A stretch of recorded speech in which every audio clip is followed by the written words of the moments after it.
and gentlemen. Radio Axiom presents Session 31. And with me right now is the one, the only, Chad Deal, a.k.a. EJ Phosphate. Is it EJ Phosphate, a.k.a. Chad Deal? Which is it? Is it one and the same? For our purposes here, Chad Deal, because I am promoting this book right now. Okay. But it does include a soundtrack album by E.G. Phosphate. I recommend you pick that up as well. Talk about a sale there. Not bad. So, okay, musician, writer, you've written for countless zines and publications. I've read many things from you in The Reader and Thrillist, and I mean, I could go on and on. You're in bands currently, yes. I know we're in the midst of a pandemic, but... Yep. Still tossing around ideas within us, Phantom Twins, and recently joined Interrobang, which is kind of a proto version of Fistfights with Wolves. I remember that. It's been a while. So now this book thing, this is a huge deal. Yeah, it's exciting. Yeah. I mean, and so when did it actually come out? April 1st. So this is pretty fresh here. Totally. And the name is Quetzal. Quetzal. And that's what it looks like. And we're not going to dive too much into it before your performance, because I kind of feel like letting the viewers see what you want to present. Yeah, I agree. We should let it just unfold naturally and dive into the mystery of it all. But basically, it's a book in conjunction with a soundtrack, and the soundtrack is named the same as the book, correct? That's right. Quetzal by E.G. Phosphate. So something I read on your website made me really want to read this book. And this is what I saw.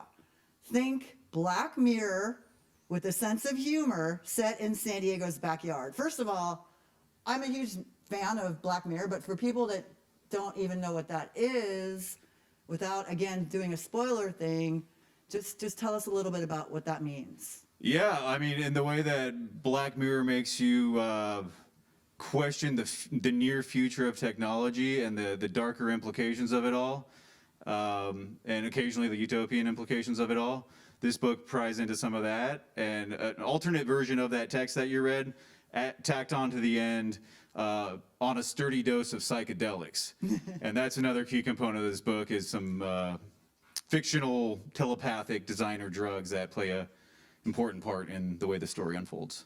Yeah, the other thing I saw that caught my attention was, psychedelic post-cyberpunk. Definitely. That's the most accurate descriptor I could come up with. It's a psychedelic. It's inspired by the cyberpunk of William Gibson, Neil Stephenson, even Philip K. Dick kind of weirdness. And it just builds on that and is as psychedelic as can be. Awesome. Well, I'll let you get going here, but I look forward to chatting with you after your performance. Awesome. Thank you so much. So I think I'll introduce the book, just give an overview, and then we're going to launch into some videos of songs off the album. So Quetzal, book, been 4 years, work in progress.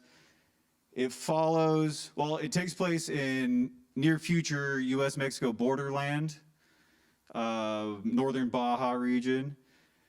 It follows three main points of view. The first one is Don. He's a retired timeshare salesman from Florida. He's hired a coyote to smuggle himself under the monolithic border wall into Tijuana so that he can get heart surgery. Whereas it's prohibitively expensive in the U.S. to get medical treatment. Might sound familiar. So he goes to Mexico to get the operation done. He's recovering from his surgery at the bar when he gets some strange texts from his daughter, who's been presumed dead for 10 years. And shortly after, he discovers that he's become a contestant on a absurd cartel game show that involves him running for his life from these hot, short-circuited robots that were Border Patrol automatons that had been turned into death machines controlled through VR. And they're dressed up like pop icons like Madonna, Charles Manson, Jackie Chan and Jesus Malverde, the narco saint. So it becomes his priority quickly to get away from these robots and save his own life. The second character who we follow is Luna. She's just moved to Mexico City to work for a experimental media company, and she's beta testing a new pre-market nanotechnology that broadcasts everything she sees and hears to the internet. It's an immersive media designed to take the viewer directly into the story without the medium of a host or anything like that in the way of the story. The fly on the wall, ultimate fly on the wall effect. She's contacted by an anonymous source that leads her to the corporate gulags of Tijuana, where deported Americans who can't afford their citizenship fees assemble consumer junk to earn back their citizenship. Quite dystopian. And of course, Dawn and Luna eventually cross paths. The third character who we follow is Curvins, the police chief the police captain of Tijuana. He's a Haitian immigrant who got stuck in Tijuana on his way to the U.S. And in this near future fiction world, the police basically act as prison guards for the corporate gulags of Tijuana. So he's miserable with his job. He spends most of his time online playing a female avatar called Marinette. And Marinette's being contacted by a mysterious entity in cyberspace that leads Curvins to travel east to Mexicali to find some answers. And at the same time, he's increasing his dosage of a designer telepathic drug called Axiom, which causes him to merge consciousness with a woman who he comes to find is named Luna. I think that's all I'll say for now. We're going to dive into a video called, actually I should say, Stay Strange Publishing put this out, did a killer job. I want to say what up to Sam, Christopher, and Patrick. They all did a killer job on this book.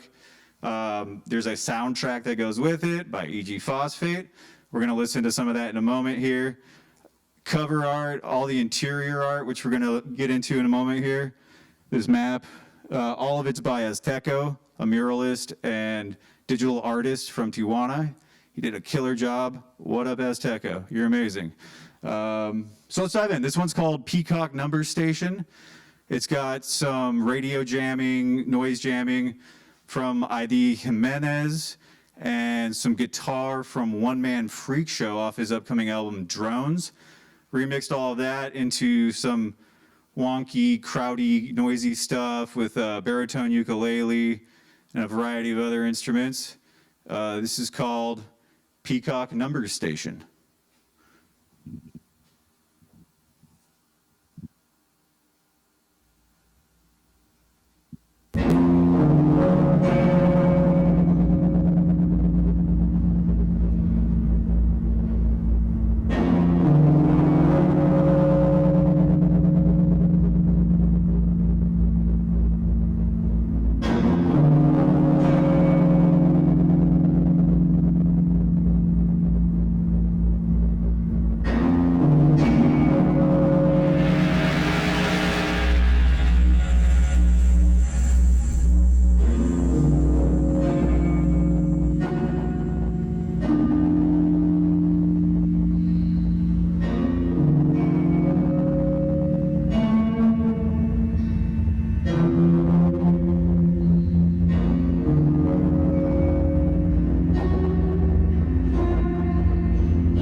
All right.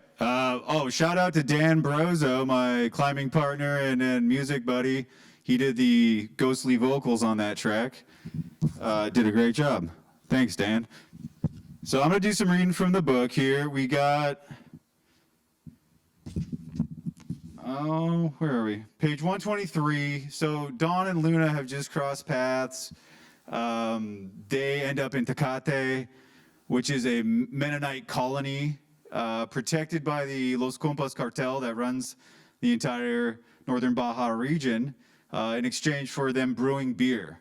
So right now they've just ended up at the Tecate brewery where the Mennonites brew some of the best beer in the world. Very surreal. So this is Dawn getting oriented in Tecate. Maybe his bumpkin mother fed him beer straight from the baby bottle, Dawn considered, examining Eli. Clearly an idiot on autopilot. He seemed better off for it, though, and Dawn was eager to drink himself dumber than Eli as promptly as possible. Eli hollered something in German or whatever, and 3 Tecate Reds appeared at their white plastic table. Raising a glistening bottle to his guests, he broke into another one of those challenged grins. So, what brings you folks out to Tecate? Dawn didn't see any reason to bullshit the dimwit. I'm trapped in a foreign country run by psychotic retired drug lords, being chased by shitty superhero robots for a crime that never happened. I should be recovering from open heart surgery in a medical tower downtown, but instead I'm going to be gunned down by an automaton with Madonna tits in your shitty pilgrim backyard just to entertain the cartel for 10 seconds. I don't have a fucking clue what you or I or anybody else thinks they can do to stop it, he glowered. And I'm hungover. Don tossed back his beer in a greedy gulp and bellowed for 3 more in English, even though these people spoke God only knows what and fuck them anyways. He was only vaguely surprised to find 3 more bottles on the table by the time his arm fell back to his side. Luna began, wide-eyed. I just got lost. We're all lost, miss, Eli assured her. We are but wandering sheep, and the good Lord is our shepherd. That's why we ought to follow his law in this world that every day turns more evil. Don was already tuning him out, but for a glimmer, he considered the dumb bastard may have a point. People were sheep, and the world was objectively as evil as he'd ever seen it. But how can you drink? Luna asked, pointing at her untouched bottle. How can you brew? Isn't drinking against the rules? What do you think, miss? Eli's crooked grin threatened to reemerge from its slumber. That we will drink and drive? His laughter reminded Don of an animal husbandry documentary that he'd seen at the medical tower. Don took a deep swig and watched a drop of moisture run over the curves of his second bottle, thinking of women and how erectile dysfunction was probably worse than death by robots anyways. We brew because it's what we do best, Eli said, still in that coo that aspired to a whisper. We've been doing it for hundreds of years. We farm and we brew, and the secular powers that be let us live in peace and simplicity, the way the Lord intended. Brewing protects us from the evils of the outside. Brewing is part of our path to divinity. Don couldn't argue with that. He raised his bottle in a cheers, clinking glass with Tonsils Girl, and then the beer billy. So you like living like this? She asked. Inquisitive little thing, wasn't she? Yes, of course, Eli said, and as if his tone could get any more confidential. But to tell you the truth, I've been in trouble with the council lately. My father reported me for, and even lower, listening to jazz music on a digital device. His eyes were all severity as he shook his head, seeming to chastise himself with every swing of his brim. Luna laughed. Hey, nobody's perfect, right? No, miss, Eli's mangled teeth on full display. No, we aren't. Now it's about time we get you on your way.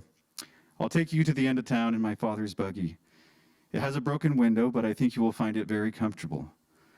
Don ordered a 12-pack to go, putting it on the beer billies tab.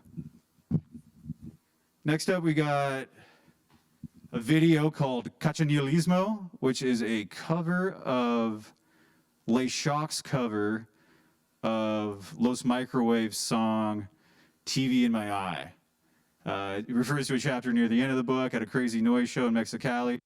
It's done in kind of a wonky breakcore style, and it's got guest vocals from my buddy Hugo Fierro. What up, Hugo? You're rad. This is Cachanilismo.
All right. Another shout out to Dan Barroso. He data moshed that video and did a killer job. Thanks, Dan. All right. I'm going to read from a little later in the book, page 156.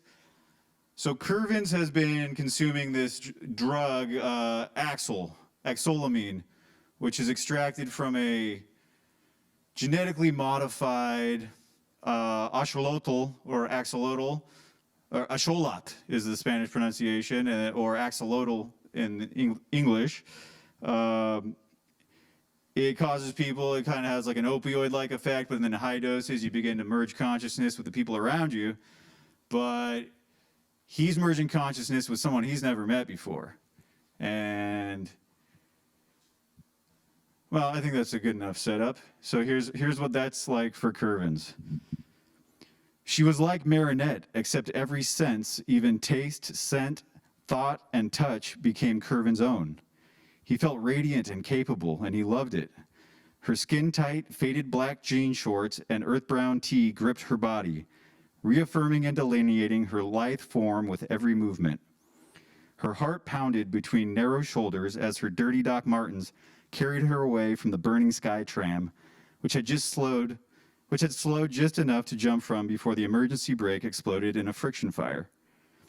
Her thoughts were a piercing square wave of adrenaline as she ran down a dilapidated escalator, its awning whipping and whistling in the arid afternoon wind. "Thank you, Lord," the young Mennonite exclaimed to the sky when they came to rest by a crumbling cantina with a flashbulb sign reading Laguna, Nevada. "That was fucking crazy," the old white man from Toreros y Alarmas croaked. What was his name again? Dan? "Everything's going to be okay," she said, her mind focusing. Curvins realized he hadn't heard her name spoken out loud, but somehow he already knew it, in the same way he knew his own. It was hardwired into his awareness. Luna. "Let's see what's inside. I'm parched." Her arm extended to pull at the door, revealing a tattoo on her inner forearm of a cat girl holding an astronaut helmet on her hip. The door swung open into an empty bar that had apparently been looted. Stools were shattered to splinters and arranged into ceremonial altars. Plates and pint glass shards glistened on the floor. Defaced 500 peso bills were stapled over every centimeter of ceiling, including the disco ball, and someone had spray painted Cantina Cachanilismo in dripping hot pink across the far wall. Probably those Mexicali noise punks the Flores Magón brothers had warned him about. Anarchists, they said, but not the good kind. Not like us. They had nothing better to do than vandalize Los Compas' property with junk tech pranks, making some sort of statement. They called it art. Los Compas called it a nuisance, if not a provocation. "Thank you, Lord," the old man hollered, producing an unbroken glass from a cabinet behind the bar and resting it on the grate beneath a Zodiac beer tap. He licked his cracked lips in anticipation, pulling the black handle back with measured reverence. It hissed and spit a wad of brown foam down the side of the glass. He frowned. "Water's off too," the Mennonite said, spinning a faucet knob on the sink. "Damn," the old man muttered. "It's 1,000,000 degrees out there. What are we going to do now?" "Let's keep looking," Luna said, and Curvins liked how she was in control of the situation, even though he wasn't. The resort enclave beyond the cantina was an apocalypse of collapsed buildings, warped fences, and the skeletal remains of mobile homes rotted from the inside out like poisoned whales. Curvins couldn't tell if it had all been here for 1 or 100 years. It looked like a bomb had gone off, except there was no sign of an explosion or epicenter. The village had been demolished from every direction at once. It was decomposing, being eaten by the elements, decaying faster than time, and soon every concrete pylon and oxidized shard of rebar would become indistinguishable from the alkaline dust that devoured everything for as far as the eye could see. "Wait a minute," the Mennonite whispered, tilting his head. "Do you hear water?" Luna and the old man stopped. "In there," the Mennonite nodded towards an adobe cabin that had crumbled on one side so that the roof and remaining wall formed a near-perfect triangle emerging from the earth. Luna ducked into a void where the window used to be, her tongue swollen and coarse against the roof of Curvin's mouth. In a dark corner, a single draft tap poured into a small cement pool. Behind it, a red neon Zodiac beer sign flickered through the darkness to reflect off the murky waters. "What in the hell?" the old man muttered, cupping his hands to collect from the falling stream. He moved his hands into a ray of light. His eyes grew large. "Blood!" he howled. "It's fucking blood!" He shook out his hands and dragged them across the wall by the entrance, leaving deep red streaks like something out of a horror environment. "Hey, wait," he paused. "Take a look at this. There's some kind of placard over here. Luna, I need your Spanish." Curvins could barely make out the weather-worn engraving. "It says this is a memorial for," Luna studied the lettering as the Mennonite peered over her shoulder, "for all the campesinos, all the farmers who died with their crops in protest of Zodiac conglomerate who stole our water for export and spilled our blood in the streets and in the fields. Signed, Cachanilismo." "Cacha who?" the old man said. "I don't know," said Luna, though Curvins knew Cachanilla was local slang for a person from Mexicali, after the ubiquitous arrowweed shrub. So Mexicali nihilism? It had to be those delinquents he'd been warned about, right? "Let's see if there are any other signs around here," Luna instructed. "Hello, is anybody in there?" a woman called from the outside. She sounds American, Curvins thought, or did Luna think that? "Did you see something, honey?" a man said from just beyond the entrance. They seemed to materialize out of the dust as they scuttled into the shadowy building. They wore beige Tilly hats, wraparound sunglasses, matching white t-shirts reading "I Heart Limbo" in blood red letters that bulged around their bellies, Bermuda shorts, and flip-flops. Both carried full jugs of water in each hand. What are tourists doing in limbo? "Hey, can you help us?" Luna rasped. "We got stuck out here without any water and..." The tourists gasped and then chuckled, grasping each other with glee. Hey, Luna repeated, we really need water. Can we? The tourists pulled phones from their pockets and began snapping photos, giggling. Look at that one. Did you get that one? Please, the Mennonite pleaded, we need help. The woman posed next to the Mennonite, taking a deep drink from her jug, while the man snapped photo after photo, the exaggerated click of a simulated shutter firing on repeat. They're so lifelike, the woman squealed. I almost thought they were real. I am real, the Mennonite exploded, visibly enraged as he swatted at the tourist's phones. He attempted to push the tourist man away, then stared at his hands in disbelief. Up there, the old man motioned towards an iridescent beam emitting from a box in the ceiling. Holograms? Luna couldn't believe her eyes as the tourists laughed their way out into the blinding sun and the box on the ceiling blinked out. A transparent search window appeared in Curvin's vision, followed by the word caccianilismo and what looked like a hacked wiki page that read, sometimes vandalism is more creative than creativity, in kitschy, corrupted glitch font. Luna realized it was art, or she was the art, or it all was. Everything is art and nothing is real, Luna thought, or was it Curvin's? We're all just art on autopilot, reacting to motion sensors and timer switches, waiting for our batteries to die in an endless desert, in this ghost town. And we're the ghosts. Let's get out of here, the Mennonite whispered, looking like he had, in fact, seen a ghost. There's got to be more to this fountain. Hold on, Luna said on a hunch. Let's take a closer look at this. She filled her hands from the tap, sniffed, and drank. Don't, the old man yelped with what sounded like paternal concern. Was he her father? The pipes are just rusty, Luna said with a vampire grin. Doesn't taste the best, but a little won't hurt us. Whoever left this here is making a statement, but they know what it's like to have to survive in the desert. Look, there are some empty jugs over here. Eli, help me fill these. The Mennonite silently obeyed, taking a cautious sip followed by several swallows.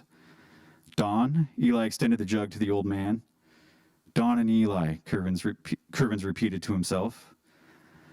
Don drank greedily, the red liquid spilling from both sides of his mouth, leaving twin streaks down his button-up shirt.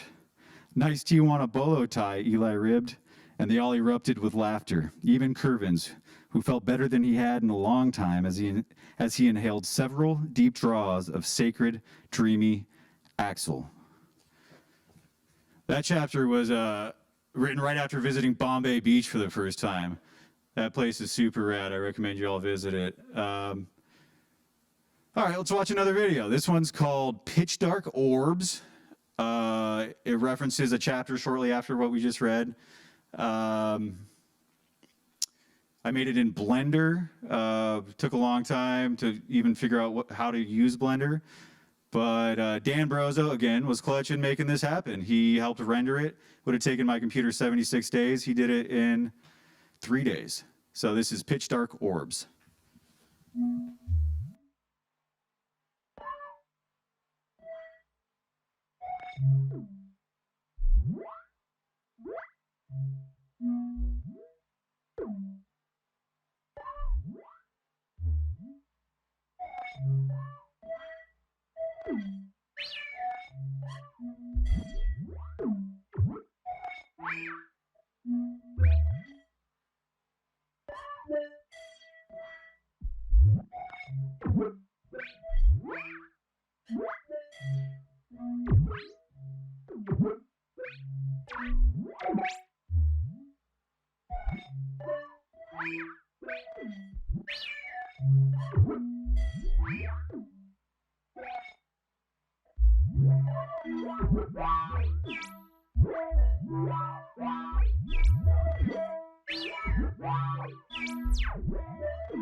Wow. Wow. Mind-blowing visuals, amazing writing. I was kind of blown away by that. Thank you so much. That's good to hear. That's the Wow. point. Yeah. Chad Deal, author of the novel Quetzal. I want you to take us to the very beginning and how you actually got this project started. I mean, from the very, very beginning. Yeah, totally. Before I go into that, before I forget, I want to give a shout out to Steve Canfield, other with 2 R's. He Yes! mastered this album. Steve, I'm wearing his shirt. You rock, Steve. we love you. And Minuit de la Croix, he also contributed to this album quite a bit, and he just didn't happen to be on any other tracks. I played tonight, but he was a huge part of this album. So Awesome. Big props to Minuit de la Croix down in TJ. Okay, so how did the book start? I went to college for creative writing, Humboldt State University, graduated in 2008. Always intended to write some novels. Got sidetracked with just living life, traveling, freelance journalism kind of stuff. And it came down to one day when I was living in Tijuana, my buddy Stuart Cardwell, what up, dude? He had wanted to write a novel as well. He's an excellent screenwriter, but had never written a full novel. We decided to kind of motivate each other and bounce ideas off each other. So he just said, write about the stuff you know, like the people and the places you know. And that may sound trite because it's very common writing advice, but in that case, it was incredibly helpful because I just looked around me at Tijuana and the people I knew there and kind of just put it through Wizard of Oz type filter, a Black Mirror Wizard of Oz thing, and came up with the universe that Quetzal takes place in. So that was about 4 years ago, maybe 5. Started it, got about a quarter of the way through it, then ended up getting a really busy job. Took 2 years off.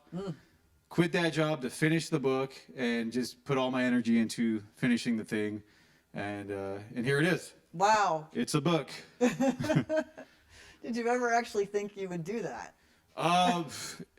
I thought it'd be easier, honestly. It was a total pain in the ass, but I'm working on the second book that's a follow-up to it. And I was going to ask that question. I've caught the bug, and I'm just going to keep writing books, even if no one, reads them. Yeah, totally. I'm just going to keep doing it.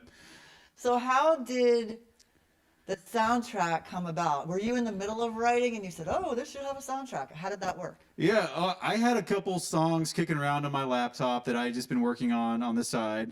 And when it came time to publish the book, Sam at Stay Strange said, we should do something for a special release. For the last book they did, they had like a poster for the first 50 or 100 people that bought the book. It's like a little incentive just to purchase the book early. So we were brainstorming. He's like, wait, you play music? I was like, yeah. He's like, do you got any music? I said, well, I got 2 songs. So I went and I learned Ableton and finally figured out how my synthesizer worked and made a bunch of songs.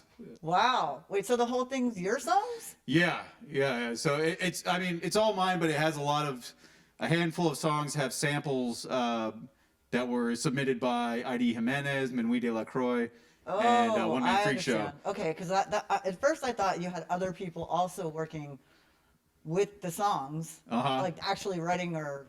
we thought about doing that at first, but then it was like, it just gets complicated when you ask other people to write music for you, and it's like, I can't pay these people. We're not making any money with this stuff, So I just buckled down and wrote it all myself in like 3 weeks. Wow. Okay, so hence Chad Deal, author, E.G. Phosphate, musician. Exactly. See, I knew I could figure it out eventually, right? You got it. So how can people find this book? Where can they buy it? Yeah. And the music and everything. Quetzal.com. Ketcel.com. Well, that's easy. Yeah, totally. We got ebooks, paperbacks. We still got maybe 20, 30 cassettes left. Oh, great. Yeah, so Awesome. Get on those before they go away forever. And then what about your socials so that people can find you? Oh, nah, don't bother finding me. Come on, we want to find you. But if they go to your website, then can they find you other places, or is that a whole separate thing? Yeah, you can find me at Whistle Stop. Pretty much, yeah. Now that it's back open, right? Yeah, it's in full force. It's so cool to be back in bars. I know. Do you have any shows kind of in the works at all now that things are starting to open up, or not officially yet? I wish I did. No, I don't have anything cooking. I'm just looking to go to some shows and see some music. I know some festivals out in Hamul and stuff being booked, so I'm just stoked to see live music again. So besides the Whistle Stop, what are some of your other favorite local haunts? Oh man, well, Bar Pink rocked, but unfortunately it didn't make it through the pandemic. Where else? Cava rocked, but same story, right? I really love Bar Nelson in Tijuana. Some scenes early on in the book people might recognize from Bar Nelson. Dandy Del Sur, Mustache Bar in TJ. Oh yeah. Mexicali, it seems like the venues always change there, but before the pandemic, the Kimco Sports Bar was the best place to see weird experimental music down in Mexicali. Yeah, those are kind of the top of my list. Cool. Awesome. Yeah. Well, we really appreciate you being here. This has been a real treat. Likewise. I appreciate y'all. Yeah. So thank you very much. And we will look for the book and the soundtrack. And right now we're going to take it back to John Jolly for some more music. Thanks, Robin.